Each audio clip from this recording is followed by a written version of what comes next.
நாம் யாவும் நின்றவனமாகவே தலைகளை தாழ்த்தி காணிக்கை வாழ்த்திப்போம். மகா உன்னதங்களில் வாசமாயிருந்து வழிநடத்துகிற ஜீவனுள்ள நல்ல பிதாவே, அன்பின் சாமி, இந்த அருமையான ஓய்வு நாளில் இந்த மத்தியான வேலைக்காகவும் இந்த நன்றியான ஸ்துதியும் தோற்றங்களை ஏறெடுக்கிறோம் அப்பா. கடந்த வாரம் முழுவதுமாக உடைய கிருபையினாலும் உடைய இரக்கத்தினாலும் உடைய ஒத்தாசையினாலும் எங்களை பாதுகாத்து வழிநடத்தி மற்றொரு ஓய்வு நாளிலும் உங்கள் தொழுது கொள்ளத்தக்கதான ஒரு பாக்கியத்தை நீர் எங்களுக்கு தந்திருக்கிறீரப்பா. அதற்காக நன்றி படைக்கிறோம் கர்த்தாவே. வந்திருக்கிற ஒவ்வொரு பிள்ளைகளையும் நீர் பேர் பேராக தனித்தனியாக குடும்பங்களாக கொள்ளும்படியாகவும் ஆசீர்வதிக்கும்படியாகவும் இந்த நேரத்திலே கேட்டு கொண்டாடுகிறோம் கர்த்தாவே. இதோ இந்த வேலையிலும் நாங்கள் செலுத்திய காணிக்கைக்காக ஜெபிக்கிறோம் அப்பா. எங்கள் காணிக்கைகளை நீர் ஆசீர்வதித்தரணும். செலுத்திய கரங்கள் ஒவ்வொன்றையும் நீர் ஆசீர்வதித்தரணும் கர்த்தாவே. என்ற நோக்கத்திற்காக நாங்கள் இந்த காணிக்கை உமக்கு படித்தோம் என்பதை நீர் அறிந்த தேவன் கர்த்தாவே. எங்கள் நோக்கம் நிறைவாகத்தக்கதாக நீர் தாமே அங்கீகரித்தரணும், ஆசீர்வதித்தரணும். தசமபாக காணிக்கைகள், விசேஷ காணிக்கைகள், விளைச்சலின் பலனிலிருந்து காணிக்கை, உணவு காணிக்கை, அது படைத்திருக்கிற ஒவ்வொரு குடும்பங்களையும் பிள்ளைகளையும் நீர் பேர் பேராக தனித்தனியாக நீர் ஆசீர்வதித்தரணும் கர்த்தாவே. இன்னும் அதிகமாக நாங்கள் உங்களுக்கு காணிக்கை படைக்கத்தக்கதாக எங்கள் ஒருவரை நீர் பெருக்கும், எங்களை உயர்த்தும், எங்களுக்கு நல்ல வேலைகளை நீர் கட்டளையிட்டு ஆசீர்வதிக்கும்படியாக வேண்டுகிறோம் கர்த்தாவே. இதை தொடர்ந்து இந்த நேரத்திலும் பேசப்போகிற தாசரை மறைத்து நீரை எங்களுக்கு சத்தியத்தை வெளிப்படுத்தும்படியாக வேண்டுகிறோம் கர்த்தாவே. பெருக்குமான ஆசீர்வாதத்தை பெற்ற பிள்ளைகளாக நாங்கள் இல்லம் செல்ல நீர் தாமே கிருபை புரிந்து வழிநடத்த வேண்டுமாய் எங்கள் ஆண்டவர் இயேசுவின் மூலமாக கெஞ்சி கேட்டுக்கொள்கிறோம் பிதாவே, ஆமென்.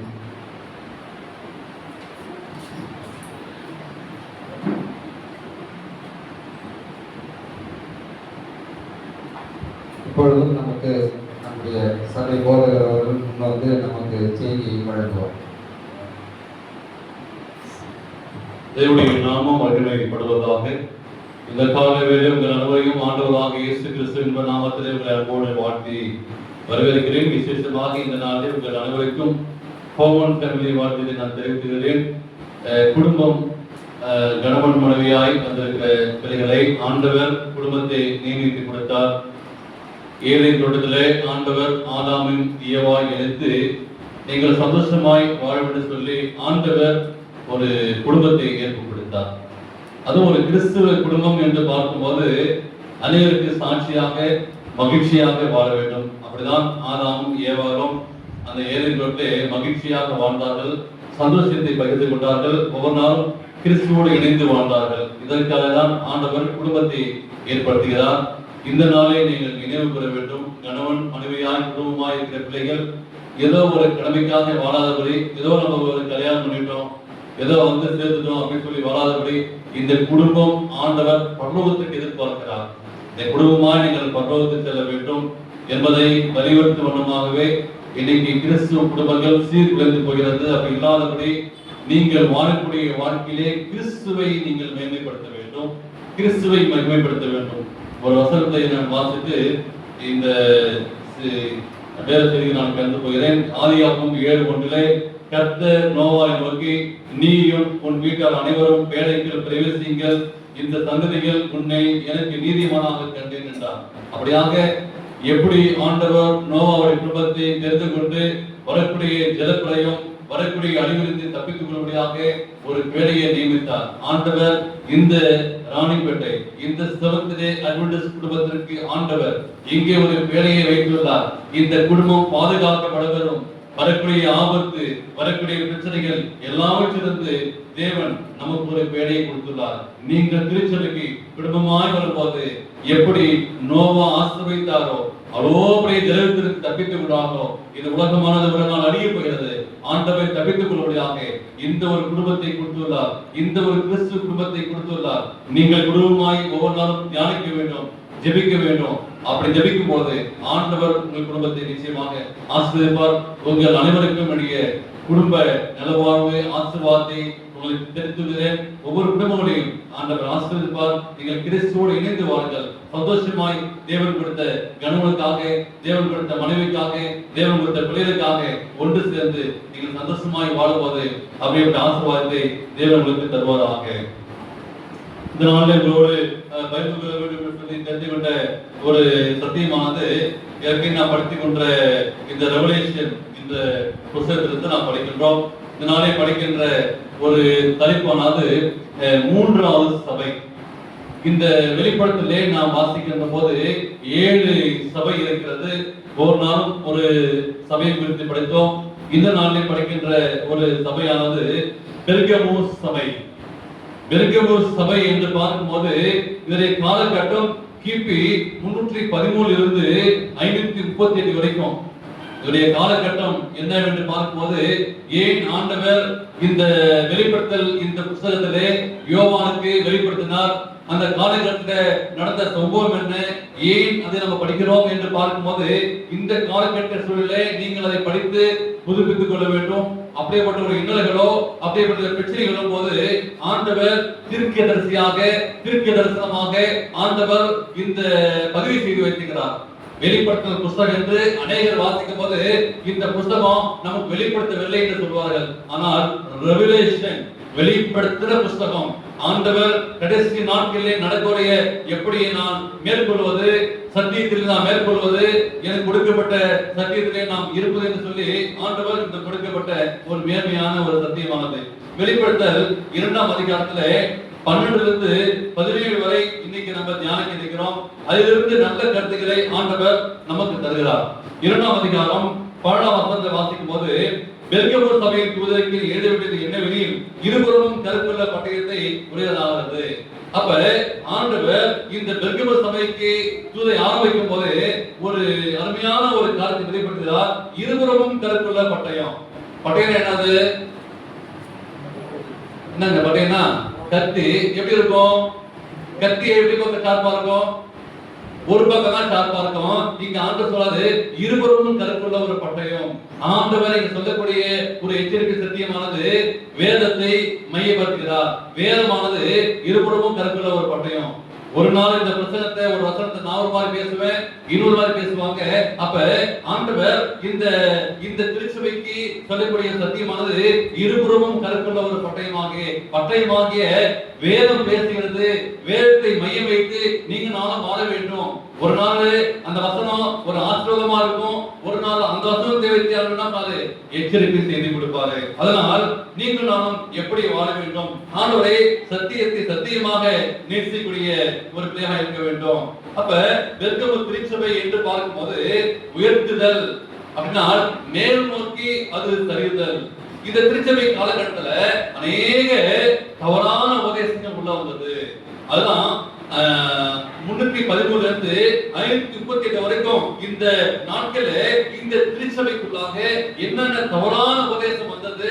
இந்த தவறான உபதேசத்தை நீங்கள் நானும் கற்றுக்கொண்டிருக்கிறோம். அதையும் நீங்கள் நானும் தெரிஞ்சும் தெரியாம அதை தப்பு செய்யறோம். எப்படி என்று பார்க்கும்போது கத்தோலிக்க அஞ்ஞான ரோமம் மூலமாக சபைக்குள் வந்தது. சபை சரித்திரத்திலிருந்து சரிந்து போனது. இந்த காலகட்டத்திலே அஞ்ஞான ரோமம் உள்ளே வந்தது. முதலாவது பார்க்கும்போது ஞாயிறு ஆசிரியப்பு உள்ளே வருகிறது. நம்ம என்னைக்கு ஓய்வு நாள் காலகாலமா ஆதாம் படைத்து ஆண்டவர் சிருஷ்டி படைக்கப்பட்டது. எப்படி இந்த சண்டையே வந்துருச்சு, நீங்க புதுசா சொல்றீங்க சனிக்கிழமை அப்படின்னு எல்லாம் சொல்லுவாங்க. ஆனா இந்த காலகட்டத்தில் தான் ஞாயிறு ஆசிரியப்பு உள்ளே வந்தது. என்ன பண்றோம்? நாள் பார்க்குதல். ஏன் நவத்திரத்துக்குள்ள பாஸ்டர் கரெக்டா 4:30 ஆரம்பிச்சிருவீங்களா? இங்க ராணிப்பேட்டை சர்ச்சில் கல்யாணம் சொல்றாங்க 4 மணிக்கு கரெக்டா முடிச்சிருவீங்களா? ஏமா நல்ல நேரம் பாஸ்டர் சொல்றாங்க. அப்ப இப்படி எப்படி வந்துச்சு? அப்ப நம்ம திருச்சபைக்குள்ளாகவும் நமக்குள்ளாகவும் இந்த பெர்கமு திருச்சபை காலகட்டம் நாள் பார்க்கிறது, நல்ல நேரம் பார்க்கிறது. அவர் என்ன பண்றாங்க? இந்த சாம்பிராணி போடுறது. சரிங்களா? சில பேர் என்ன பண்ணுவாங்க, இன்னும் சில பேர் கழுத்துல என்ன போட்டுப்பாங்க, ஒரு மாலை போட்டுப்பாங்க. என்ன தெரியுங்களா? அது ஜெபமாலை. இப்பதான் வந்துச்சு. ஜெபத்திற்கு விசுவாசம் என்ன பண்றாங்க? ஜெபம் பண்ணும்போது மணியை வச்சுட்டு ஜெபம் பண்றது. அப்ப இதெல்லாம் எப்படி வந்துச்சு? இப்படிலாம் ஆண்டு உருவாக்கல, ஜபமாலை அப்படி உருவாக்கல. இந்த ஜபமாலையை போட்டுக்கிட்டு நம்மளும் மணியை வச்சுக்கிட்டு ஜபம் பண்றது, இப்படிப்பட்ட தவறான உபதேசங்கள் திருச்சபைக்கு வந்துச்சு. வெர்கம சபை காலகட்டம் வந்துச்சு, சரிங்களா? அப்புறம் என்ன பண்றாங்க? முட்டி போட்டுட்டே போறது. எங்க கேட்ல இருந்து முட்டி போட்டுட்டே இருக்கிறாரு, பாவம் இருக்கிறாரோ அங்க முட்டி போட்டே போயிட்டு ஜெபம் பண்ணா பாவ மன்னிப்பு கிடைக்கும். இப்படி தவறான உபதேசங்கள் திருச்சபைக்குள்ள வந்துச்சு. எப்பனா இந்த பெர்கம சபை காலகட்டம் தான் தவறான காரியம் வந்துச்சு. அப்புறம் என்ன பண்றாங்க? பரவாயில்ல, நாம பொட்டு வச்சுக்கிறோம், சரி இது என்ன இருக்கு, தட்டி போகும்போது அழைச்சிக்கலாமே. அப்ப என்ன பண்றாங்க? இந்த பொட்டு வைக்காத போனா அந்த பங்கனை பண்ண ஒதுக்கிறாங்க, இது மொட்டையா வந்துக்கிறா அப்படி சொல்லி என்ன பண்றாங்க? இன்னைக்கு கிறிஸ்துவங்க என்ன பண்றாங்க? இந்த பொட்டு வைக்கிறாங்க. பொட்டு வைக்கிற காரியம் திருச்சபைக்குள்ள எப்படி வந்துச்சு என்று பார்க்கும்போது இந்த காலகட்டம் வந்துச்சு. அப்ப நீங்க நானுமாக என்ன இந்த பெருக்கமும் பார்க்கும்போது அஞ்ஞான மதங்களின் தலைநகரா இருந்துச்சு, சரிங்களா? எத்தனை பேர் சிஎம்சி ஹாஸ்பிட்டல் போயிருக்கீங்களா? ஹாஸ்பிட்டல் போயிருக்கீங்களா? அந்த பிக்சரை நான் எடுத்தேன் பாருங்க. அங்க பாம்பு கடவுள் என்று சொல்லப்படக்கூடிய அஸ்குலோபியஸ் என்ற ஒரு விக்கிரகத்தை வணங்கினார்கள். இன்னைக்கு அந்த சின்னம் பாருங்க, உயிர் உள்ள ஒரு பாம்பை என்ன பண்றாங்க? அந்த கோயிலுக்கு வைக்கிறாங்க. அப்பதான் அந்த ரெண்டு பாம்பு மாதிரி போட்டு பாருங்க. இந்த ஹாஸ்பிட்டல் பார்த்துருப்பீங்களா?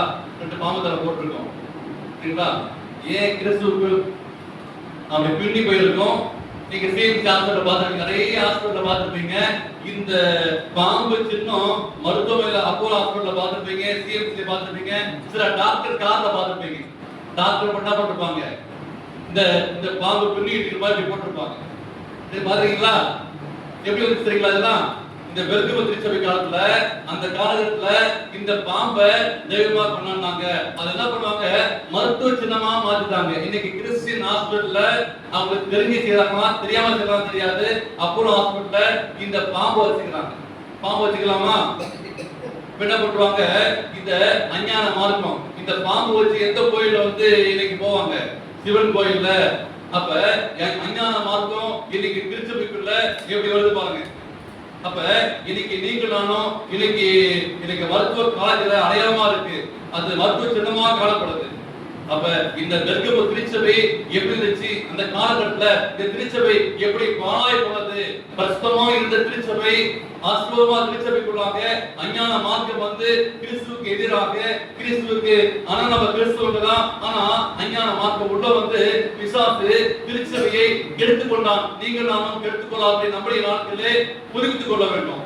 இரண்டாவது அதிகாரத்துல நம்ம வாசிக்கும் போது 13ஆம் வசனம் சொல்கிறது, உன் கிரியையிலும் சாத்தானுடைய சிங்காசனத்தில் இருக்கிற இடத்தில் நீ குடியிருக்கிறதையும் என் நாமத்தை பற்றி கொண்டிருக்கிறதையும் சாத்தான் குடிகொண்டிருக்கிற இடத்திலே உங்களுக்குள்ளே எனக்கு உண்மையுள்ள சாட்சியான அந்திப்பா என்பவன் சொல்லப்பட்ட நாட்களிலும் என்னை பற்றும் விசுவாசத்தை நீ மறுக்காமல் இருப்பதை அறிந்திருக்கிறேன் என்று சொல்லுவார். அப்ப ஆண்டவர் நமக்கு என்ன சொல்லக்கூடிய ஒரு காரியம் என்று நான் பார்க்கும்போது, நீங்கள் தானியேல் 2ஆம் அதிகாரத்துல ஒன்ன பார்த்திருப்பீங்க. தானியேல் 2ஆம் அதிகாரத்துல என்னத்தை பார்க்கிறோம்? ஒரு கனவு பார்க்கிறோம். இந்த 2ஆம் அதிகாரமும் 7ஆம் அதிகாரமும் இந்த ராஜ்யத்தை குறித்து நான் பார்க்கும்போது 4 அஞ்ஞான ராஜ்யம் தேவ ஜனத்தை துன்பப்படுத்தினார்கள். அப்ப இதோடைய கம்பேரிசன் பார்க்கும்போது இந்த காலகட்டத்துல இணைத்து பார்க்கும்போது ரோம ராஜ்யம் கிறிஸ்துவை பின்பற்றி என்று சொல்லி என்ன பண்ணாங்க? தன்னை அடையாளப்படுத்திக் கொண்டார்கள். நான் கிறிஸ்துவர்கள், கிறிஸ்துவுக்கு பதிலாளி அப்படி சொல்லி செய்யறான் போப்பு, நான் தான் பாவத்தை மன்னிக்கூடிய அதிகாரம் என்று சொல்லி நான் கிறிஸ்துவுக்கு பதிலாளி என்று சொல்லி என்ன கிறிஸ்துவை மையமாக வைத்து ஆனால் தன்னை உயர்த்தி அவன் காட்டுகிறான். சாத்தான் தேவனுடைய சிங்காசனத்திற்கு ஆசைப்பட்டான். அப்ப அந்த சிங்காசனத்துல நானும் உட்காரணும், என்னையும் தொழுகை செய்யணும். இப்ப பிசாசு பாக்குறான், அந்த பிரதான இடத்துல காப்பாற்றுவது வைக்கப்பட்ட கேருப்பா இருந்தவன் அங்க கிறிஸ்துவை அங்க வணங்கும் போது என்னையும் வணங்கணும் அப்படின்னு சொல்லி ஆசைப்பட்டான். அப்ப இந்த 3ஆம் சபைக்கான சத்தியம் என்னவென்று பார்க்கும்போது ரோம திருச்சபை இந்த அநேக ரோம தாய் சபை என்று சொல்லி தவறான போதிக்கிறாங்க. அப்ப இந்த திருச்சபை தவறான சத்தியத்தை உள்ளே திணித்தது, சபைக்குள்ளாய் வந்தது. இன்னைக்கு அநேக என்ன பண்ணாங்க? அதை பின்பற்றி போனாங்க. அநேக கிறிஸ்தவ பிள்ளைகள் அதை பின்பற்றி போனாங்க. அப்ப தேவனுக்கு எதிரான ஒரு கூட்டம் இருந்தது. அதுதான் பார்க்கும்போது அந்திப்பா அப்ப அந்திப்பா என்ற பதற்கு என்று பார்க்கும்போது அகைன்ஸ்ட் ஆஃப் தி ஃபாதர். அப்ப ரோம திருச்சபையில என்ன சொல்றாங்க? பாதிமார்ல என்ன சொல்றாங்க? ஃபாதர் என்ற வார்த்தை இங்க தான் வந்துச்சு. சரிங்களா? அவங்க ஒரு பாதிமாரு, அவங்க ஃபாதர் என்ற ஒரு காரியம் இங்க வந்துச்சு. அப்ப தவறான உபதேசத்திற்கு தங்களை ஈடுபடுத்தினார்கள். இன்னைக்கு என்ன சொல்லுவாங்க? இன்னைக்கு தாய் திருச்சபை என்ன சொல்லுவோம் கேட்டா என்ன சொல்லுவாங்க? ரோமன் கத்தோலிக்க திருச்சபை சொல்றாங்க. அப்படியா தாய் திருச்சபை அது? அப்ப ஃபர்ஸ்ட் ஏதேல உண்டான திருச்சபை என்ன திருச்சபை? செவன்த் டே அட்வென்டிஸ்ட் திருச்சபை. அங்கதான் போய் நான் ஆசிரித்தாங்க. ஆதாமும் ஏவாளும் முகமுகமாய் போய் நான் ஆசிரித்தாங்க. ஆனா பாருங்க, அப்படியே அதெல்லாம் மறைஞ்சு போயிட்டு எப்ப 538 உள்ள வருது. அப்ப அதற்கு முடி இருந்த காலகட்டம் என்ன? அதற்கு முடி எப்படி சத்தியம் என்ன? இன்னைக்கு நமக்கு சத்தியம் எப்ப கிடைச்சது? இன்னைக்கு நம்பல மாட்டோம், ஏதோ சொல்றாங்க அப்படின்னு சொல்லி நம்மளும் கேட்டுக்கொண்டு போறோம். அப்ப தவறான வார்த்தை கொண்டு வரும்போது அந்த தவறான பரிசத்தை எதிர்த்து நிற்க வேண்டும். அதை நம்ம நம்முடைய வாழ்க்கையில அதை அனுபவிக்க கூடாது. அதை நம்மளும் தெரிஞ்சு என்ன பரவாயில்ல நம்ம அட்ஜஸ்ட் பண்ணிட்டு போறோம். இப்படிதான் திருச்சபை சத்தியமானது சீர்குலைந்து போகிறது. பெருகமும் திருச்சபை நாட்களிலே இருந்துச்சு. இன்னைக்கு ஒரு 3 காரியத்தை சொல்லி நான் படிக்க போறேன். அப்ப இந்த பிழையாம் நமக்குள்ளேயோ இருக்கிற ஒரு பிழையாம் என்ன என்று பார்க்கும்போது இந்த நாம் எப்படி மாறும்? பிழையாம் இருக்கிற போல மாறுகிறோம். பிழையாம் தீர்க்கதரிசி எப்படி விலகி சென்றாரோ, ஆனால் நான் ஒரு சகோதரியா கிறிஸ்துவாக இருக்கிறேன், நான் ஒரு கிறிஸ்துவாக இருக்கிறேன், நான் இன்னைக்கு நம்ம 10 கற்பனை வச்சு நான் படிக்கிறோம். ஆனா என்னுடைய எண்ணம், என்னுடைய சிந்தனை பிழையாம் தீர்க்கதரிசி போல மாறி போகிறது. அப்ப நமக்குள்ளேயும் எப்படி நான் இருக்கிறோம்? அப்ப இன்னைக்கு 100% நம்ம செவன்த் அட்வென்டிஸ்டா இருக்கிறோமா? யாராவது கேட்க முடியுமா? நான் வந்து 100% பர்ஃபெக்ட் செவன்த் அட்வென்டிஸ்ட் அப்படி சொல்ல முடியுமா? ஏன் சொல்ல முடியல? ஏன் சொல்ல முடியல? அப்ப நம்ம வாரம் 10 கற்பனை வாசிக்கிறோம், புத்தகத்தை பத்தி படிக்கிறோம், ஓய்வு நாள் பள்ளி படிக்கிறோம். ஏன் இந்த பிழையாம் தீர்க்கதரிசி இந்த என்ன காரியம் என்ன? ஆண்டவர் ஆசீர்வதிக்காமலே அவன் ஆசீர்வதித்தான்னு சொல்லி இன்றைக்கு நமக்குள்ளாக நம்முடைய சிந்தனை, நம்முடைய குடும்பம், நம்முடைய பிள்ளைகளுடைய வாழ்க்கை பிழையாம் தீர்க்கதரிசி போல மாறிப்படுகிறது. நம்முடைய சபைக்குள்ளேயும் ரோம திருச்சபை கோட்பாடுகள் வந்து போகிறது. மனதளவுல நான் தவிர்த்து இருக்கிறேன், ஆனா என்னுடைய எண்ணம் எப்படி இருக்கிறது? அப்படி என்ன பண்றோம்? திடீர்னு என்ன பண்றது? ஒரு போட்டோ வச்சுப்போம், அப்படி என்ன பண்றோம்? தெரிஞ்சு தெரியாம என்ன பண்றோம்? ஏதாச்சும் ஒரு மாதா போட்டோ வச்சுக்கிறது, ஏதாச்சும் ஒரு மறைச்சு போனவங்க போட்டோ வச்சுக்கிறது. எங்க அப்பா மறைச்சிட்டாங்க, நம்ம நினைவா நான் ஒரு போட்டோ வச்சுக்கிறேன் அப்படின்னு சொல்லி வச்சுக்கிறது. திரும்பி என்ன பாக்குற? நல்ல நேரம் பாக்குறது, இப்படிலாம் பாக்குறது. சில பேர் கயிறு கட்டிக்கிறது, சில பேர் தாயத்தை போட்டுப்பாங்க. சொல்றோம் நாம சரி மகிழ்ச்சி போடுகிறது. இப்படி பிழையாம் தீர்க்கதரிசி போல நான் கிறிஸ்துவை நேசிக்கிறேன், எனக்கு திருச்சபை இருக்கிறது, ஆனால் எனக்கு இருக்கிற கொள்கை எப்படி இருக்கிறது? அப்ப பெருகம திருச்சபை நாட்கள்ல இப்படிதான் திருச்சபைக்குள்ள வந்துச்சு, தவறான உபதேசம் வந்துச்சு. நீங்கள் நானும் ஒரு செவன்த் அட்வென்டிஸ்ட் பேராக மாற வேண்டிய நீங்கள் நானும் நம்முடைய சிந்திக்கிற காரியங்கள், யோசிக்கிற காரியங்கள் தவறான உபதேசமாக இருக்கிறது. அப்ப யார் அந்த பிழையாம் என்று பார்க்கும்போது தேவனுடைய வார்த்தைகளை மீறுகிற பிள்ளைகள். அப்ப நம்ம மீறி நடக்கிறோமா நடக்கலையா? பிழையாம் தீர்க்கதரிசி என்ன பண்ணா? தேவனுடைய வார்த்தையை மீறி நடந்தான். நம்ம மீறி நடக்கிறோமா இல்லைங்களா? நடக்கிறோமா இல்லைங்களா? நடக்கிறோம் பார்த்தீங்களா? அப்ப சம்டைம்ஸ் என்ன பண்றோம்? பிழையாம் தீர்க்கதரிசி போல என் எண்ணம் மாறுது, அவன் தேவனுடைய வார்த்தைகளை மீறி நடந்தான். அப்ப தேவன் தந்த தேவனை சந்தோஷப்படுத்தாம என்ன பண்ணா? மனிதனை சந்தோஷப்படுத்துறது. நம்ம என்ன பண்றோம்? யாரை சந்தோஷப்படுத்துறோம்? கடவுளை சந்தோஷப்படுத்துறோம், மனைவியை சந்தோஷப்படுத்துறோம். என்ன பண்றோம்? ஆண்டவரை சந்தோஷப்படுத்துறோமா? சந்தோஷப்படுத்துனா இன்னைக்கு நான் இருப்போம். ஐயோ இல்ல இல்ல நான் அந்த கம்பெனிக்கு போய் ஆகணும். இது என்ன பண்றோம்? என்னுடைய பாஸ் என்ன பண்ணுவாரு? எடுத்துவாரு. ஆண்டவர் சொல்லுகிறாரே, ஓய்நாள் சொல்லுகிறாரே, ஓய்நாளை அதை ஆசிரியர் சொல்லுகிறாரே, அதை பரிசுத்தமான் சொல்லுகிறாரே, ஆண்டவர் இத மனமகிழ்ச்சி நான் சொல்லுகிறாரே, இந்த மனமகிழ்ச்சி நாள்ல நான் சந்தோஷமா இருப்போம். அப்படி நம்ம செய்யறது இல்ல. அப்ப யாரை சந்தோஷப்படுத்துறோம்? இப்படிதான் பிழையாம் தீர்க்கதரிசி தேவனுடைய வார்த்தையை மீறி நடந்தான். பெருகம திருச்சபையில் இருக்கிற நீங்களும் நானும், இந்த சகோதர திருச்சபையில் இருக்கிற நீங்கள் நானும் பிழையாம் தீர்க்கதரிசி போல எண்ணம் இருக்கிறது என்பதை பார்க்கிறோம். இன்னும் சில பேர் பண்றாங்க, அமாவாசை பாக்குறாங்க, இன்னைக்கு செவ்வாய்க்கிழமை அதனால வேண்டாம், இன்னைக்கு வெள்ளிக்கிழமை அதனால வேண்டாம், ஐயோ பேசிட்டே இருக்க ஒரு வீட்டுல பாஸ்டர் பாத்தீங்களா அந்த பள்ளி சத்தம் போடுது பாத்தீங்களா அப்படின்றாங்க. ஒரு வீடு விசிட்டிங் போயிருக்காங்க, பள்ளி சிக் சிக் சிக் சத்தம் போடுதான். பாத்தீங்களா பாஸ்டர் நீங்க சொல்றதுக்கும் அது நடந்தா பாத்தீங்களா பள்ளி சத்தம் போடுதான். இதையும் என்ன தெரியுங்களா, இதையும் பள்ளி ஏதோ சத்தம் போட்டு தெரியாது, அதை நான் சொல்ற வார்த்தைக்கு அது சிக்னல் கொடுக்குறான். பாஸ்டர் ஐயோ இப்ப நில்லுங்க பாஸ்டர், என்னன்னா பூனை குறுக்க போயிட்டான். பூனை குறுக்க போறதுக்கு வழங்கி என்ன சம்பந்தம், அங்க யாரோ மீன் கழுவி போட்டுருக்காங்க, அந்த மீன் வழங்கி அது பூனை குறுக்க போகுது. சரிங்களா, சம்டைம்ஸ் நான் மாறி போறேன்னா பிள்ளைங்க மாறி போறோமா, ஐயோ பூனை போயிடுச்சு பாஸ்டர் போகாதீங்க. என்னத்தை படிக்கிறோம்? அப்ப இதெல்லாம் எப்படி வந்துச்சு? அப்ப யோசிச்சு பாருங்க, என்ன ஒரு காரியம் செய்யறோம், இன்னும் என்ன பண்றோம், கருமாறி உண்டாடுறது, அதுல கலந்து கொள்வது, தவறான உபதேசங்களை வந்துச்சு. பிள்ளையும் போய் மாறாதீங்க, ஆண்டவர் கொடுக்கப்பட்ட சத்தியமானது எப்படி வெறுக்கம திருச்சபை நாட்கள்ல இவை சத்தியம் உள்ள வந்துருச்சு. அப்பயும் என்ன பண்ணாங்க, சாட்சியா பிள்ளை இருந்தாங்க. அப்ப இன்னைக்கு நான் ஞானத்தை நடத்த போது எப்படி இருந்த, இன்னைக்கு சமுத்திர திருச்சபை எப்படி ஒரு மனமகிழ்ச்சியா இருந்துச்சு, எவ்வளவு சந்தோஷமா இருந்துச்சு. இன்னைக்கு பார்க்கும்போது இந்த திருச்சபைக்குள்ளாக நிறைய தவறான உபதேசங்கள் வந்து அதனை மாட்டிக் கொண்டிருக்கிறோம், சிக்கிக் கொண்டிருக்கிறோம், விடமுடியாம இருக்கிறோம். ஒருவேளை நான் கணவனை சந்தோஷப்படுத்தணும், இல்லையா சொந்தங்களை சந்தோஷப்படுத்தணும் சொல்லிட்டாங்களே, ஒருவேளை நம்முடைய சொந்தங்கள் ஒருவேளை நான் அன்பு இருக்கலாம், அவங்க நம்ம கூப்பிட்டு இருப்பாங்க, ஐயோ அவங்க கூப்பிட்டாங்கன்னு சொல்லி என்ன பண்ற போயிட்டு நின்றுட்டு அந்த காரியத்தை நாமளும் கலந்து கொண்டு என்ன பண்றோம், சரி கை நைக்கா போனா அப்படி கை நினைச்சிட்டு சாப்பிட்டு போவோம். இப்படி சின்ன சின்ன விஷயங்களை நம்ம செய்யறதுனால சத்தியத்தை விலகி போயிடும், சோர்ந்து போயிடும். ஆனால் ஆண்டவருக்கு சாட்சியாக வாழணும். வெளிப்படுத்தல் 2ஆம் அதிகாரம் 14ல வாசிங்க. அதாவது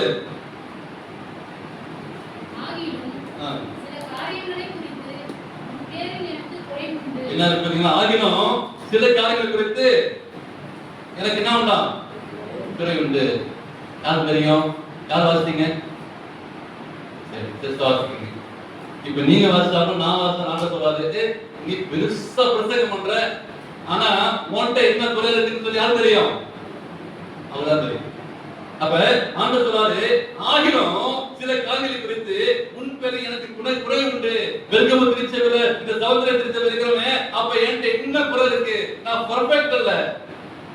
அப்ப ஆண்டவர் சொல்றாரு, ஏதோ ஒரு குறை இருக்கிறது. அப்ப இன்னைக்கு தெரிஞ்சு தெரியாம என்ன பண்றாங்க, கிறிஸ்துமஸ் கொண்டாடுறது, அப்புறம் பிள்ளைகளுக்கு ட்ரெஸ் வாங்கி கொடுக்கிறது, வெளியே நம்ம ஒரு சகோதர ட்ரெஸ் மாதிரி இருக்கிறோம். ஆனா ஏதாச்சும் விசேஷம் வந்தா என்ன பண்றோம், விசேஷம் என்ன பண்ணிடுறோம், நம்ம இப்படி கையிலையும் போட்டுட்டு காதலையும் போட்டுட்டு என்ன பண்ணிடுறோம், வந்துடும். அப்ப பைபிள்ல ஒரு வசனம் இருக்கு, மனுஷன் வேஷமாகவே திரிகிறான் இருக்கு. எங்கேயோ பாதிக்கிற மாதிரி இருக்குல்ல, யோசிச்சு பாருங்க, மனுஷன் வேஷமாகவே திரிகிறான். அப்ப எதற்கு இந்த ஒரு வேஷம்? ஆண்டவர் சொல்றாரு, உன் பேரில் எனக்கு ஒரு குறை உண்டு.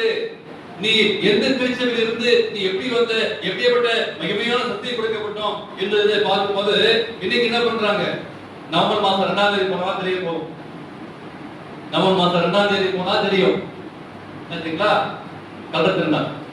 இன்னைக்கு 7th அட்டெண்டன்ஸ் பிள்ளைங்க எத்தனை பேர் என்ன பண்ணா தெரியுங்களா, கலந்துருந்தா வந்துருச்சு. பொன்னால ஒன்று போன் பண்ணி கூப்பிட்டாங்க, பாஸ்டர் எங்க அம்மா மறிச்சாங்கல்ல, இன்னைக்கு கலந்து நாள் பாஸ்டர் வந்து என்ன வந்து ஒரு ஜோபன் இருப்பாங்க பாஸ்டர், கலந்தை கூப்பிட்டு ஜோபன் கூப்பிடுறாங்க. நான் என்ன கூப்பிட்டுதான் சொல்றேன். சொல்றாரு, உன் பேர்ல உனக்கு குறை உண்டு, குமாரி சத்தியம் கொடுக்கப்பட்டோம், தேவனுடைய மகிமை தேவனுடைய நாமத்திற்காக கொடுக்கப்பட்ட இன்னைக்கு இந்த சத்தியமானது எப்படி போனது என்பதை நீங்கள் நான் எண்ணி பார்க்க வேண்டும். இல்லாத ஒரு காரியத்தை பார்த்தீங்களா, அப்ப வெர்கம திருச்சபை நாட்கள்ல இது உள்ள வந்துச்சு. பரவாயில்ல, நல்லாதான் இருக்கு, நம்மளும் போய் கொஞ்சம் ஒரு கேண்டீன் வாங்கி வச்சுட்டு ஐயா அப்பாவை நினைச்சு ஒரு மெழுகுவர்த்தி பார்த்து அங்க போய் நின்று போகும்போது ஐயோ நல்லாதான் இருக்கு, சத்தம் நினைச்சு பார்ப்போம் அப்படி சொல்லி என்ன செய்யலாம், சத்தம்ல நீங்க உதிரத்தை இருக்கிறாங்க, அவங்கள்ட்ட பேசினா அவங்க மருந்து பேசுவாங்க அப்படி சொல்லி இந்த ஆஸ்தி மத போல உள்ள வந்து நமக்கு கொஞ்சம் என்ன பண்றோம், குளிக்க வச்சு நினைச்சு பார்த்து அன்னைக்கு அவங்க குளிக்க சாப்பாடு செஞ்சு பார்த்து அவங்களுக்கு வைக்கிற மாதிரி வச்சு நம்மளும் சாப்பிட்டு இன்னைக்கு திருச்சபைக்குள்ள வந்துருச்சு. உங்க பேர்ல எனக்கு குறையாது, நீ உன் கிரியிலும் சாத்தானுடைய ஆகிலும் உன் காரியங்களை குறித்து எனக்கு குறை உண்டு. விக்கிரங்களுக்கு படைத்தவர்களை புசிப்பதற்கும் வேசித்தனம் பண்ணுவதற்கும் ஏதுவான இடங்களை இஸ்ரவேல் புத்திரர் முன்பாக போடும்படி பாராக்கியமனுக்கு போதனை செய்த பிலேயாமுடைய போதகத்தை கைக்குழத்தில் உன்னிடத்தில் உண்டு. தவறான உபதேசத்தை போதிக்கிற இந்த பிலேயாமுடைய போதே உன்கிட்ட இருக்கு. திருச்சியை பார்த்து ஆண்டு சொல்றாங்க. இன்னைக்கு நம்ம சொல்லிக்கிற நாம நம்முடைய வாழ்க்கையில நம்ம அறியாம நம்ம தெரிஞ்சும் தெரியாம தவறான உபதேசங்கள் வந்து போச்சு. சரிங்களா? இன்னைக்கு நம்ம என்ன பண்றோம்? திருமணம் அப்படின்னு சொல்ல பாத்தீங்களா? அந்த வார்த்தை நானும் சொல்லிட்டு இருக்கிறேன். ஆனா இன்னைக்கு நேற்று படைக்கு பார்க்கும் மாதிரி தெரியுது. இந்த பெர்கமோ அப்படின்னா பெர்காம் என்ற வார்த்தையிலிருந்து வந்ததான். அப்ப இதுல இருந்து வந்ததுதான் திருமணம், மேரேஜ் என்ற ஒரு வார்த்தை. அப்ப ஒன்று சேர்ப்பதுதான் சபையும் அரசு இணைந்திருப்பதான் இந்த மேரேஜ் என்ற வார்த்தை. அதான் திருமணம் என்ன வார்த்தை? பைபிள் வார்த்தை சொல்லுங்க பார்ப்போம். விவாகம். விவாகம் பரிசுத்தமானது. நம்மளும் மேரேஜ் என்ற வார்த்தை இது இந்த பெருகமுல இருந்து வந்துச்சான். இப்ப நம்ம என்ன பண்றோம்? மேரேஜ் ஆயிட்டா மேரேஜ் சொல்றோம். இந்த வார்த்தைகள் வந்து பார்க்கும்போது திருமணம் என்று பார்க்கும்போது இருவரும் ஒன்று சேர்வது திருமணம். அப்ப சபையும் அரசும் இணைந்து சாத்தான் பயன்படுத்தப்படக்கூடிய ஒரு காரியம். யோசிச்சு பாருங்க, என்னென்ன வார்த்தைகளை நமக்கு தெரியாமையே பயன்படுத்திக்கிறோம். இந்த வார்த்தைகளை வந்துச்சு. அப்ப ரோம சக்கரவர்த்தி கிபி 222 இருந்து 337 வந்து அவன் கிறிஸ்துவனா இருக்கான் அப்படின்னு சொல்லி நடிச்சான் அவன் வாழ்க்கை. இந்த ரோம சக்கரவர்த்தி தேவனுக்கு பிரியமானவர்களே, மார்ச் மாசம் 7ஆம் தேதி 321 தான் இந்த ஓய்வு நாள் சனிக்கிழமைக்கு பகிரங்கமா மாற்றப்பட்டுச்சு. இந்த நாட்கள தான் சனிக்கிழமை இணைக்கிழமா ஒரு மனுஷன் அங்க மாத்தினான். பிரஸ்தாயன் என்ற ஒரு போப்பு மார்ச் 7 321 இந்த ஞாயிற்றுக்கிழமைக்கு மாற்றப்பட்டார். இன்னைக்கு பெருக்குமோ காலகட்டத்தில் நிறைய அநியாயம் நடந்தது. நம்முடைய திருச்சியுடைய சரித்திரங்கள், நம்முடைய திருச்சியுடைய சத்தியங்கள் எப்படி இன்னைக்கு சீர்குலைந்து போனது என்று பார்க்கும்போது இந்த காலகட்டத்தில் ரோம் உள்ள வந்து இப்படி ஆண்டவர் நமக்கு என்ன கட்டுக்கிறாரு அப்படின்னு பார்க்கும்போது வெளிப்படுத்த 2:14 ஆண்டவர் சொல்றாரு. என்ன சொல்றாரு? 2:14 நீ மனம் திரும்பு, இல்லாவிட்டால் நான் சீக்கிரமாக இடத்தில் வந்து என் வாயின் பட்டயத்தால் அவரோட யுத்தம் பண்ணுவேன். ஆண்டவர் திருமணம் நேசிக்கிறாரு, திருச்சபை நேசிக்கிறாரு. ஆண்டவர் இப்படிப்பட்ட சத்தியமானது மங்கி போயிட்டு குன்றி போயிட்டு உங்களுக்கும் எனக்கும் ஆண்டவர் ஒரு வாய்ப்பை கொடுக்கிறார். கிருபை நாட்களை கொடுத்துக் கொண்டிருக்கிறார். நீ என்ன செய்யணும்? நீ சீக்கிரமாய் மறந்துடுறது. நம்ம எப்ப வாழ்றோம்? கடைசி காலத்துல வாழ்ந்து கொடுக்கிறோம். ஆண்டவர் சொல்றாரு, இப்ப என்ன பண்றாரு? ஒரு வாய்ப்பு கொடுக்கிறாரு. நீ சீக்கிரமா மறந்துடுறது. இல்லாவிட்டால் நான் சீக்கிரமாக வந்து என் வாயின் பட்டயத்தால்னா தேவனுடைய வசனத்தால் நான் என்ன பண்ணுவேன்? யுத்தம் பண்ணுவேன். இன்னைக்கு ஓய்வு படத்துல சார் ஒரு காரியம் சொன்னாங்க. கரெக்டான நான் சொல்ற காரியம் சொன்னாங்க. இன்னைக்கு பிசாசு என்ன பண்ணா? ஏசப்ப என்ன பண்ணா? நீ மேலிருந்து கீழே குதி, இந்த கல்ல அப்பமாக்கு அப்படின்னு சொன்னா. அப்ப அவர் என்ன சொன்னாரு? என்ன சொன்னாரு? அப்பாலே பார்த்தானே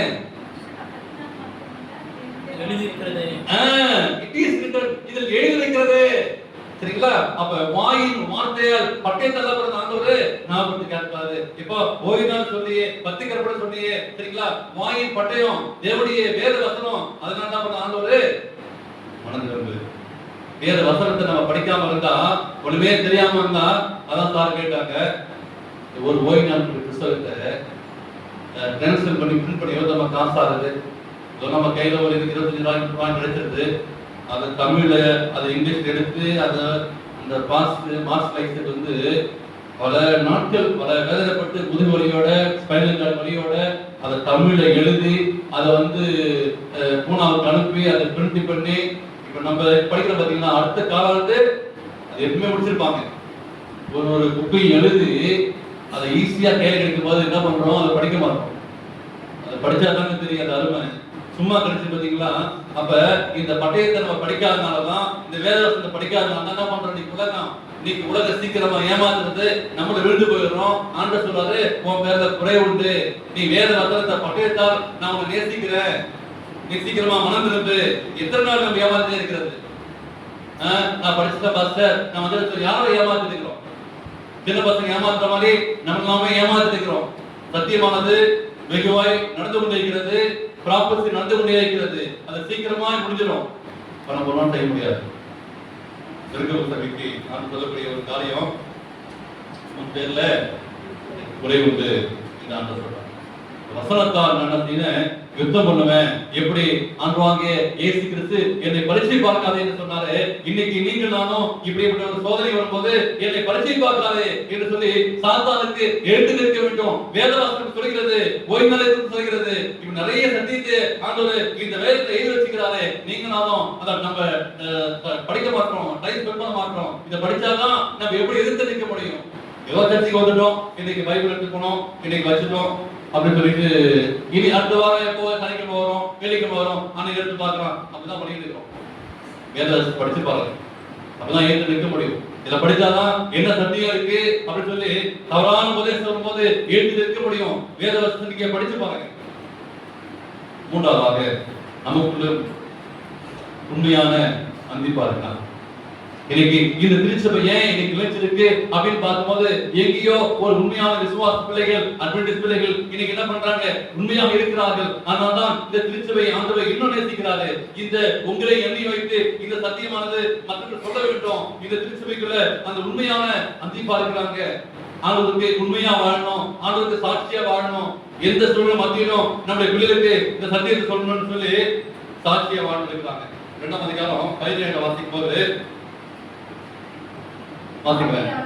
ஆவியானவர் சபைகளுக்கு சொல்கிறதை காதுள்ளவன் கேட்க கடவன். ஜெயங்குலவனுக்கு நான் மறைவான மன்னாவை புசிக்கு கொடுத்து அவனுக்கு வெண்மையான குறிக்களையும் அந்த கல்லின் மேல் எழுதப்பட்டதும் அதை பெறுகிறவனே அன்றி வேறொருநாளும் அறியப்படாதமாகிய புதிய நாமத்தையும் கொடுப்பேன் என்று நான் சொல்லாது. ஆவையான பேர் சொல்லுவதை என்ன பண்ணுமா? என்ன பண்ணுங்க? காது உள்ளவன் எல்லாரும் இருக்கீங்களா? அந்த சொல்றது, நான் உங்களை நேசிக்கிறேன். அப்ப இந்த திருச்சபையும் நான் நேசிக்கிற திருச்சபையும் கொஞ்சம் பேர் இருக்கிறாங்க. அவங்க என்ன பண்ணாங்க?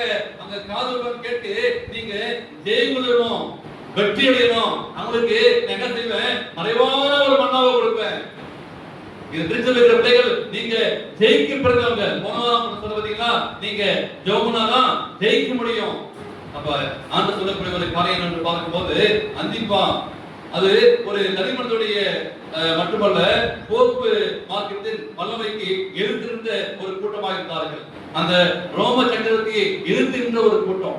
அப்படியாக ஆண்டவரை வரக்கூடிய என்ன ஞாயிறு ஆசிரியர் சட்டம் வந்தாலும் சண்டையில வந்தாலும் நான் என்ன சொல்றேன்? நான் எதிர்த்து நிற்பேன், ஆண்டவருக்கு சாட்சியாக வாழுவேன். ஒரு வாழ்க்கை வாழணும். நமக்குள்ளும் ஒரு உண்மையான ஆண்டவரே, நான் இன்னைக்கு ஒரு உண்மையான பிள்ளையாக இருப்பேன். ஆண்டவரே, நான் ஜெயிக்கணும். ஆண்டவரே, எனக்கு வரக்கூடிய சோதனையை ஜெயிப்பேன். இந்த பெருகம திருச்சபை நாட்கள்ல இந்த திருச்சபையால் சீர்குலைக்கப்பட்டது. ஆண்டவரே, என்னை கொண்டு எனக்கு இந்த திருச்சபை கொடுத்துக்கிறீங்க, இந்த சத்தியத்தை கொடுத்துருக்கீங்க. ஆண்டவரே, நான் எழுந்து நிற்க வேண்டும், நான் சாட்சியாக வாழ வேண்டும். ஆவியான சர்வருக்கு சொல்வதை காதுள்ளவன் கேட்கிறவன். ஆண்டவரை தவிர நான் மறைவான மன்னாவை கொடுப்பேன். இஸ்ரவேலர் என்ன பண்ணாங்க? மன்னாந்தத்தை நடந்து போனாங்க. எப்படி போச்சு ஆண்டவர்? உண்மையே இல்லாம வந்துச்சு. ஆனா என்ன பண்ணாரு? அண்ணா கொடுத்து போச்சுட்டார். இக்கட்டு வரும்போது, பிரச்சனை வரும்போது, சோதனை வரும்போது ஆண்டவர் உங்களை இனியும் நிச்சயமாய் போஷிப்பார். ஓய்வதற்காக, சத்தியத்திற்காக நீங்க தியாகம் பண்ணும்போது ஆண்டவர் என்ன சொன்னாரு? பரலோகத்தின் தேவன் எப்படி இஸ்ரவேலருக்கு மன்னாவை கொடுத்து போஷித்தாரோ நம்மளையும் ஆண்டவர் பாதுகாப்பார். ஆனா நம்ம என்ன செய்யணும்? ஜெயிக்கணும். ஜெயிக்கிற பிள்ளையாய் மாறும்போது ஆண்டவர் சொல்றாரு, நான் புதிய நாமத்தை நான் கொடுப்பேன், என்னுடைய நாமத்தை நான் புதிய கொடுப்பேன். எப்படி யாக்கோபு என்ன இருந்தான்? என்னவா இருந்தான்? எத்தனா இருந்தான்? ஏமாத்துக்காரனா இருந்தான். அப்ப அந்த கிறிஸ்துவோடு அவன் போராடினான். போராடும் போது, நீ என்னோட நீ போராடி மேற்கொண்டாய், உன்னுடைய பேரு இஸ்ரவேல் என்று எழுது. அப்ப ஏன் கூடி நீ ஜெயிச்சாங்க இந்த சமுத்திர திருச்சபை ஆண்டவருக்காக சத்தியத்துக்காக நீங்க போராடி நீங்க ஜெயிக்கும் போது ஆண்டவர் சொல்றாரு நான் ஒரு புதிய நாமத்தை கொடுப்பேன், நீங்கள் ஜெயிக்கிறவர்களாக இருப்பீர்கள் சொல்லி. இதுதான் கடைசி காலம். இல்ல பாஸ்டர் நான் இனி ஒரு கஷ்டம் வருமா நான் மாறுவேன், அது இனிதான் இக்கட்டு காலம், இதான் கடைசி காலம், இதான் நம்ம கடைசி காலம் வாழ்ந்து விடுகிறோம். இப்படிப்பட்ட சோதனை வரும்போது, இப்படிப்பட்ட போராட்டம் வரும்போது, பிரச்சனை வரும்போது நீங்க நானும் ஜெயிக்கிறேன். அப்ப சாத்தானோடு யுத்தம் பண்ண வேண்டும், யுத்தத்துல வெற்றி பெற வேண்டும். இதுல வெற்றி பெறும்போதுதான் ஆண்டு சொன்னாரு நான் உன்னை ஜெயிக்கிறவனுக்கு மறைவான மன்னாக கொடுப்பேன். ஒருவேளை உங்களுக்கு இது வரைக்கும் சோதனை வராம இருக்கலாம், இன்னைக்கு வரலாம், இல்ல நாளைக்கு வரலாம், வருகின்ற வாரம் வரலாம், ஒரு சனிக்கிழமை உங்களுக்கு ஏதாச்சும் ஒரு சோதனை வரலாம். ஐயோ நான் ஜெயிக்கிறேமே. அந்த பெருக்கும திருச்சபை நாட்கள்ல அநேக பிள்ளைகள் அன்னைக்கு விழுந்து போயிட்டாங்களே, ஆனா கொஞ்சம் பேர் சாட்சியாக இருந்தாங்க. ஆண்டவரே எனக்கு வரக்கூடிய சோதனை இருந்து நான் எப்படி நான் ஜெயிப்பேன்? ஒருவேளை கணவன் மூலமா வரலாம், மனைவி மூலமா வரலாம், பிள்ளை மூலமா வரலாம், வேற மூலமா வரலாம். எப்படி ஜெயிக்கிறேன்? சத்தியத்துல விழுந்து போகக்கூடாது. பெருக்கும் திருச்சபை நாட்கள்ல தவறான உபதேசம் திருச்சபைக்குள்ள வந்து அநேகர் விழுந்து போனார்கள். ஆண்டவரே இந்த தரிசனம் எவனுக்கு கொடுக்கப்பட்டுச்சு? இந்த நாட்கள்ல கடைசி நாட்கள்ல வாழக்கூடிய நீங்க நானும் எப்படி ஜெயிக்க போறோம்? அருமையா போயினார் சொல்லி வாரம் கேட்டு போறோமே, அதோடைய ரிஃப்ளெக்ஷன் என்ன, அதோடைய காரியம் என்ன, நம்ம என்ன ஒரு மனமாற்றம். நல்லா ஓய்வு நடத்தினாங்க, நல்லா பிரசங்கம் பண்ணாங்க அப்படின்னா அடுத்த வாரம் என் வாழ்க்கையில ஒரு மாற்றம் காணப்பட வேண்டும். அடுத்த வாரம் நம்ம சொல்லக்கூடிய சாட்சியை இருக்கணும். ஐயோ இப்படி பிரச்சனை கேட்டேன், 7 சோதனை வந்துச்சு, நான் ஜெயிச்சுட்டேன், ஏசப்பா எங்களுக்காக நீ ஜெபம் பண்ணுங்க, அதுதான் ஒரு சாட்சி. அப்படிப்பட்ட ஒரு வாழ்க்கை வாழும், சாட்சி உள்ள வாழ்க்கை வாழும். எத்தனை செய்தி கேட்டாலும், எத்தனை பிரச்சனை கேட்டாலும் உங்க வாழ்க்கை மாறுங்க. 20 நிமிஷம் பேசினாலும், 1 மணி நேரம் பேசினாலும் உங்க வாழ்க்கை மாறினா, என் வாழ்க்கை மாறினா எல்லாம் வேணா போயிடும். ஆண்டவர் உங்களை நேசிக்கிறார், திருச்சபை நேசிக்கிறார். திருச்சபை விழுந்துருமோ அப்படின்னா நிச்சயமாகவே அது திருச்சபை இந்த சத்தியம் விழுந்து போகாது. இன்றுமாய் ஆண்டவர் உயிர்ப்பித்து உங்களை வைத்துக் கொண்டிருக்கிறார். எனவே நம்ம சாட்சியா வாழ்வோம், அவனுடைய சத்தியத்திற்கு உண்மையாக வாழ்வோம். வரக்கூடிய இக்கட்டிலிருந்து ஆண்டவரை விடுவை என்று சொல்லி சத்தியத்திற்கு உண்மையாக நாம வாழ்வோம். நிச்சயமாகவே நாம் ஜெயிக்கிற பிள்ளையாய் மாறுவோம். தேவன் தாமே உங்களை ஆசீர்வதிப்பாராக. ஆமென்.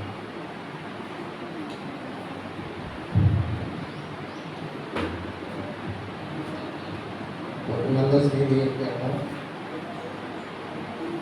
போதுகிறவர்கள் வலியுறுத்தி சொன்னது கடைசி காலம், சீக்கிரமாக மனத்திருமணம் மிகவும் வலியுறுத்தி அதற்காகவே சில நிமிடங்களை ஒதுக்கி அதை ஸ்ட்ரெஸ் பண்ணார். அதில் ஒரு கருத்தை நான் சொல்ல விரும்புகிறேன். அவர் குறிப்பிட்ட அந்த பெர்கமு சபையில் ஒரு பெயர் எனக்கு எப்பொழுதுமே ஞாபகம் இருக்கும். அதை சொன்னார் அவர், உங்களுக்குள்ளே வாசமாக இருக்கிற எனக்கு உண்மையுள்ள சாட்சியான அந்திப்பா அப்படின்னு ஒரு வார்த்தை. இந்த அந்திப்பான்றது யாரு அப்படின்னா, தவறாக நினைக்க வேண்டாம், நம்ம எப்படி கடைசி காலத்தில் ஒரு புதுதலாக இருக்கணும் என்பதற்கு இந்த பிரசங்கத்திலிருந்து இது ஒரு ஹைலைட்டாக இருக்கும்னு தான் நான் விரும்புகிறேன். இந்த அந்திப்பா உண்மையுள்ள சாட்சி. அவருடைய மரணம் எப்படி வந்தது தெரியுங்களா? ரேசன் புல் அப்படிங்கிற ஒரு காளை, அதாவது வெண்கலத்தினால் உண்டாக்கப்பட்ட ஒரு காளை. காளை என்றால் தெரியல, எருது. வெண்கலத்தினால் உண்டாக்கப்பட்ட ஒரு காளை. அதிக குற்றம் புரிந்தவர்களுக்கு தண்டனை கொடுக்கின்ற ஒரு காளை செஞ்சு வச்சிருப்பாங்க. அதில் அது வெண்கலத்தினால செஞ்சது. ஒரு பக்கம் டோர் இருக்கும், அதுக்குள்ள இவர் உண்மையுள்ள மனுஷனாக இருந்தாங்க, ஆண்டவருக்கு பிரியமா விசுவாசம் தான் இருந்தார் இல்லையா, அவரை எடுத்துட்டு போய் அதில் உள்ள அடைத்து கீழே என்ன செய்வாங்க, அக்கினியை மூட்டுவார்கள். அப்படி மூட்டும் பொழுது அதுக்குள்ளவே எப்படி ஒரு வெள்ளிக்கிழங்கிலிருந்து போய் எப்படி ஆகுமோ அது போல உடம்பு என்ன செய்யும், அப்படியே வெந்து போய் அதுக்குள்ளவே மரணம். அவங்க ஒவ்வொன்று அழுது சத்தம் விட்டு துன்பம் தாங்க முடியாம அழற சத்தம் வெளியே எப்படி கேட்குமான்னா, ஒரு எருது சத்தம் விட்டால் எருது கத்தும் போது எப்படி கத்துமோ அந்த மாதிரி சவுண்டு தான் வெளியே வரணும். உள்ள வெந்து சத்தம். ஆனால் அந்த உண்மையுள்ள சாட்சிக்கு ஒரு வசனம் ஒரு ஒரு ஒரு வரி அங்கே நான் படித்தேன். அது என்னன்னா, அவர் அந்த அக்கினி வேகும் பொழுது அதற்குள்ளே இருந்து அவர் தேவனை ஸ்தோத்தரிக்கவும் பாடல் பாடியும் அப்படியே அவர் என்ன செய்தார், மரணித்து போனார் அப்படின்னு ரொம்ப ஆச்சரியமா இருந்தது. அப்படியெல்லாம் அவங்க சாட்சியா இருந்திருக்காங்க. பாஸ்டர் வந்து ஸ்ட்ரெஸ் பண்ணி சொல்லிட்டே இருந்தார், கடைசி காலம் நம்ம எப்படி இருக்கணும், நம்ம உறுதியாக இருக்கணும், நம்ம உலகத்தாரோட இதெல்லாம் இருக்கக்கூடாதுன்னு சொன்னார். பார்த்தீங்களா, அதற்காக இந்த சாட்சி கேட்டதுல உங்களுக்கு இன்னும் அவர் உறுதியான நம்பிக்கை வரும் என்பதற்காக தான் அந்த ஹைலைட் உங்களுக்கு சொன்னேன். அவர் பாடல் பாடி கீழ அக்கினி உள்ளே வேக அந்த வெந்து கொண்டிருக்கிற தன்மை, அந்த தன்மையிலும் அவர் பாடல் பாடி ஸ்தோத்திரம் சொல்லி தன் ஜீவனை விட்டார். அதைத்தான் உண்மையுள்ள சாட்சியாகிய அந்திப்பா அப்படின்னு அதில் போட்டிருக்கு. இந்த மாதிரி சாட்சியா ஒரு காரியம் நமக்கு வரும் பொழுது அந்திப்பாவை போல நாம் இருக்க முடியுமா என்ற ஒரு காரியம் நமக்கு முன்பாக தோன்றும். நல்ல ஒரு போதகத்தை கேட்டோம். நல்ல ஒரு சத்தியத்திற்காக தேவனை ஸ்தோத்திரிக்கிறேன். இந்த நல்ல கூட்டத்தில் முடிவு விதமாக நாம் யாவரும் எழுதி நிற்போம். பாட்டு புத்தகத்தில் உள்ள 2வது அத்தியாயம் பாடல் எண் 166 தேவா பிரசன்னம் தாருமே தேடி உன் பாதம் தொழுகிறோம் என்ற பாடலை நாம் பாடுவோம். தேவா பிரசன்னம் தாருமே தேடி உன் பாதம் தொழுகிறோம். தேவா பிரசன்னம் தாருமே தேடி உன் பாதம் தொழுகிறோம். இயேசுவே உம் திவ்ய நாமத்திலே இன்பமுடன் கூடி வந்தோமே. தேவா பிரசன்னம் தாருமே தேடி உன் பாதம் தொழுகிறோம்.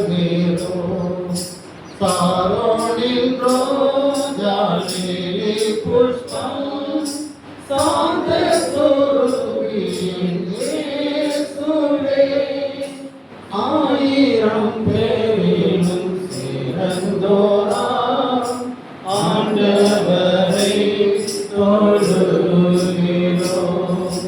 தேவா பிரசன்னம் தாருமே தேடி உம் பாதம் தொழுகிறோம்.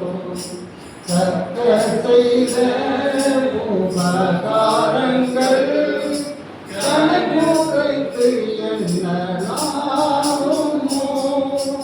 ரட்சிப்பின் பாத்திரம் கையில் ஏந்தி ரட்சகரை தொழுகிறோம். தேவா பிரசன்னம் தாருமே தேடி உம் பாதம் தொழுகிறோம். கர்த்தர் சமூகம் ஆனந்தமே பக்தர் சபையில் பேரின்பமே. கர்த்தர் நாமத்தை கொண்டாடுகிறோம். சுத்தர்கள் போற்றும் தேவனே. தேவா பிரசன்னம் தாருமே தேடி உம் பாதம் தொழுகிறோம். இயேசுவே உம் திவ்ய நாமத்திலே இன்பமுடன் கூடி வந்தோமே. சகோதரரை நாம் ஒப்புக்கொடுத்து நாம் ஜெபிப்போம். பெருகம திருச்சபை நாட்களிலே ஏற்பட்ட சோதனைகள், அந்த திருச்சபை விசுவாச பிள்ளைகள் விழுந்து போகாதபடி ஆகவே அங்கே போல நாங்கள் வாழ வேண்டும். அவர்களே எந்த சூழ்நிலை மத்தியிலே மாணவர்களுக்கு சத்தியாய் எங்களுக்கு கரங்களை கொடுக்கப்பட்ட சத்துமையானது, மேன்மையானது, உண்மையானது, அது ஜீவன் உள்ளது. அந்த மெய்யான திருச்சபை ஆண்டவர் உங்களுக்கு நினை கொடுத்ததால் இந்த காலையிலே ஒப்பு கொடுப்போம். நேசிக்கிற நல்ல ஆண்டவரே, இந்த பரிசுத்தமான ஓய்வு நாளிலே அப்பா அந்த பெருகமோ திருச்சபை குறித்து பத்மத்திலிருந்து அந்த யோவானுக்கு தரிசனத்தை கொடுத்தீர். ஆண்டவரே, அதே சபை எப்படி வாழ வேண்டும், சபை எப்படி சீர்குலைந்து போனது, சபைக்குள்ளாக எப்படி அநேக தீமையான காரியங்கள், பொய்யான மார்க்கங்கள் உள்ளே வந்து சபையை சீர்குலைத்து எண்ணி பார்க்கிறோம். ஆண்டவரே, ஐயோ இந்த திருச்சபை, என் திருச்சபை, எனக்கு கொடுக்கப்பட்ட திருச்சபை என் மேல் விழுந்த கடமை என்று சொல்லி அறிந்து நான் சாட்சியாய் வாழபடியாய், பரிசுத்தமாய் வாழபடியாய், இதனாலே தத்த செய்வடியாய் நாங்கள் செபிக்கிறோம்ப்பா. எங்களுக்குள்ளாக ஆண்டவரே தீமையான பிழையாம் திருக்கதர்சி போல தவறான காரியம் இல்லாதபடி தேவனுக்கு நாங்கள் செவிசாய்த்து வாழபடியாய் நாங்கள் ஒப்புக்கொடுக்கிறோம் கர்த்தாவே. தவறான உபதேசத்தை கேட்டு விழுந்து போகாதபடி கர்த்தாவே தேவனை உபதேசித்தபடியாய் செபிக்கிறோம். வானை பிள்ளைகளுக்காய் செபிக்கிறோம். தலைவருக்காய், குடும்ப தலைவருக்காய், தலைவைக்காய் நாங்கள் செபிக்கிறோம் கர்த்தாவே. தகப்பனே, அந்திப்பை போல நாங்கள் சாட்சியாய் வாழபடியாய் அவர்களிடத்தில் பேசும்படியாய் செபிக்கிறோம். ஆண்டவரே, சத்தியத்தை அறிவிகள், சத்தியம் உங்களை விடுதலையாக்கி என்று சொல்லி கர்த்தாவே, இதோ நாங்கள் சத்தியத்திற்கு சாட்சியாய் வாழபடியாய் ஒப்புக்கொடுக்கிறோம் கர்த்தாவே. இதனாலே மீண்டுமாய் எங்களை தத்துவம் செய்கிற கர்த்தாவே, ஒரு விஷயம் கர்த்தாவே, நாங்கள் செய்த பாவங்கள், நாங்கள் செய்த குற்றங்கள், அக்கிரமங்கள், மீறுதல்கள் எல்லாவற்றையும் நீங்க மன்னிக்கும்படியாக நாங்கள் செபிக்கிறோம்ப்பா. ஒரு விஷயம் நீங்க உதவி செய்யுங்கப்பா, ஒரு விஷயம் உதவி செய்யுங்க கர்த்தாவே. அப்பா, இந்த சத்தியத்தை எங்களுடைய கரத்திலே கொடுத்திருக்கிறதாவே, எங்கள் குடும்பத்தில் கொடுத்தீர். நாங்கள் வாழக்கூடிய ஆண்டவரே, எங்கள் குடும்பத்திலே கணவனோடு பெண்ணோடு சேர்ந்து நாங்கள் சாட்சியாய் வாழ உதவி செய்யுங்கள்தாவே. பரலோகத்தின் தேவனே, ஆண்டவரே, ஜெயிக்கிறதுக்கு மறைவான மன்னாவை கொடுப்பீர் சொல்லிக்கிறதாவே. ஆண்டவரே, நாங்கள் ஜெயிக்கிற பிள்ளையாய் மாற்றுபடியாய் செபிக்கிறோம்ப்பா. இஸ்ரவேல் ஜனங்களுக்கு அந்த வனாந்திரத்திலே மன்னாவை கொடுத்திருக்கிறதாவே. கடைசி நாட்களிலே நாங்களும் கர்த்தாவே உம்மை பற்றிக்கொள்ளும்படியாய் தேவனே சத்தியத்திலே சாட்சியாய் வாழபடியாய் எடுத்து பயன்படுத்தும்படியாய் செபிக்கிறோம் கர்த்தாவே. எங்களை குற்றம் உண்டு, குறைகள் உண்டு, நீங்க மன்னிச்சிருங்கப்பா. ஆண்டவரே, நாங்கள் மீண்டுமாய் ஒரு புதிய நாமத்தை பெற்ற பிள்ளையாய் நாங்கள் உதவி செய்யுங்க கர்த்தாவே. புதிய நாமத்தை பெற்ற பிள்ளையாய் இங்கிருந்து கடந்து போகும்போது பாரத்தோடு கண்ணீரோடு வந்த கர்த்தாவே, இப்பொழுது ஆண்டவர் பேசினார் என்று சொல்லி ஒரு புதிய நாமம் யாக்கோபு கொடுத்தது போல கர்த்தாவே, இனி நீ இஸ்ரவேல் என்று சொல்லி கர்த்தாவே, அந்த புதிய நாமத்தை இந்த நாளே நாங்கள் பெற்றுக்கொள்ளும்படியாக நாங்கள் செபிக்கிறோம்ப்பா. நன்றி, இவரோடு பேசியிருக்கிறவைக்காக நன்றி கர்த்தாவே. அங்கே வரக்கூடிய ஒரு புதிய வார்த்தைகள் போகும்போது அங்கே வரக்கூடிய சவால்கள், வரக்கூடிய பிரச்சனைகள், போராட்டங்கள் எல்லாம் நாங்கள் ஜெயிக்க உதவி செய்யும்பா. விசேஷமாக பள்ளிக்காய் செபிக்கிறோம். 24ஆம் தேதி நடக்கிற அந்த ஸ்கூல் போர்டுக்காய் செபிக்கிறோம்ப்பா. பரலோகத்தின் தேவனே, தலைவரோடு நீங்க பேசுங்கப்பா. இந்த ராணிப்பேட்டை திருச்சியுடைய இந்த பள்ளியை அவங்க நேசிவோம். இந்த பள்ளிக்குரிய காரியங்களை மீண்டுமாய் 9th 10th அதிலே இந்த சேர்க்கை கிடைக்கவும், புதியதாக ஒரு வேன் வாங்கப்படுவோம். அப்பா, அந்த பள்ளியை உயர்த்தும்படியாக நாங்கள் செபிக்கிறோம். பிரின்சிபாலுக்காக செபிக்கிறோம். நேற்று தினத்திலே வேவனமானாங்க. அப்பா, நல்ல சுகத்தை கொடுத்த கிருபைக்காக நன்றி செலுத்துறேன் கர்த்தாவே. விசேஷமாய் சாராளமாவுக்காக செபிக்கிறப்பா. கடந்த நாட்களிலே எத்தனையோ மரணங்கள் கர்த்தாவே. அப்பா தேவனே, அந்த குடும்பத்தை கண்ணோக்கி பாருங்க. அந்த குடும்பத்தில் இருக்கிற கண்ணீர்கள், பிரச்சனைகள், போராட்டங்கள் நீ சமாதானத்தை தரும்படியாக செபிக்கிறோம். மரணத்தின் மேல் மரணம் வந்து கொண்டே இருந்தது கர்த்தாவே. தேவனே, அந்த குடும்பத்திலே யாரெல்லாம் அவங்க எழுந்து தவிக்கிறாங்களோ பரலோகத்தின் தேவனே, நீ ஆறுதல் தரும்படியாக செபிக்கிறோம். கடினமான வாழ்க்கை, கஷ்டமான வாழ்க்கை, போராட்டமான வாழ்க்கை எல்லாம் நீங்க மாற்றி போடுங்கப்பா. தேர்வு எழுதுகிற பிள்ளைகளுக்காக செபிக்கிறோம். அந்த பிள்ளைகளை ஆசீர்வதிக்கும்படியாக நாங்கள் செபிக்கிறோம். வேதனத்தோடும் பாரத்தோடும் கஷ்டத்தோடும் கண்ணீரோடு இருக்கிற பிள்ளைகளுக்காக செபிக்கிறேன். நீ கண்ணோக்கி பாருங்கப்பா. இந்த கோமன் ஃபேமிலி இந்த நாளிலே ஒவ்வொரு குடும்பத்தையும் கண்ணோக்கி பாருங்க. சந்தோஷமாய் குடும்பம் நடத்தக்க, சமாதானமாய் நடத்தக்க இடத்துல பேசும்படியாக செபிக்கிறோம். ஒவ்வொரு நாளும் செபிக்கிற பிள்ளையாய், வேத வாசிக்கிற பிள்ளையாய் நீங்க மாற்றுங்கப்பா. இவரோடு பேசியிருக்கிறவைக்காக நன்றி. திருச்சபை மூப்பொருளுக்காய், திருச்சபைய பொருளாதார மற்றும் சபை விசுவாச பிள்ளைக்காய் செபிக்கிற கர்த்தாவே, கரங்கோட்டு சேர்த்து இந்த மாதத்தை நாங்கள் பலமையாய் முடிக்கத்தக்க தேவனை கிருபை செய்யுங்க. தொடர்ந்து வழிநடத்துங்க, பாதுகாத்துக் கொள்ளுங்க. இயேசுவின் நாமத்திலே ஜெபிக்கிறேன் ஜீவன் நல்ல பிதாவே, ஆமென். என் ஆத்துமாவே கர்த்தரை ஸ்தோத்திரி.